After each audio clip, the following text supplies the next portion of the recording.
Tim kuasa hukum Vina kecewa dengan keputusan Polda Jabar lantaran polisi tiba-tiba menghapus 2 DPO dari 3 DPO.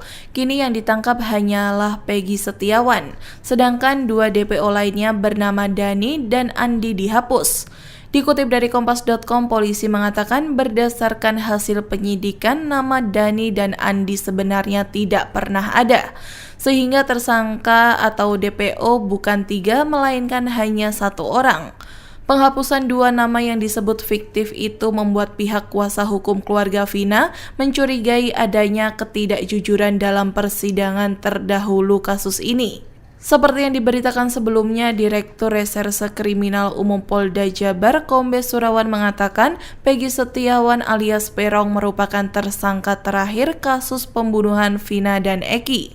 Surawan juga mengatakan para pelaku memiliki keterangan yang berbeda.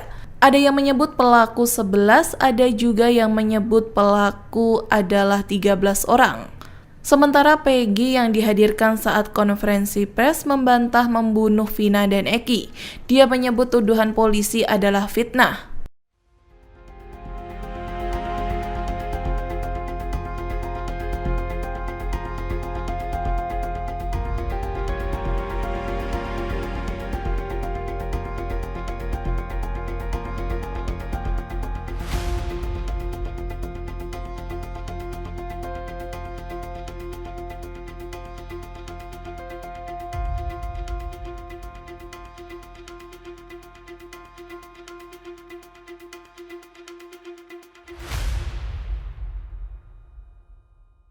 Download Tribun X sekarang, menghadirkan lokal menjadi Indonesia.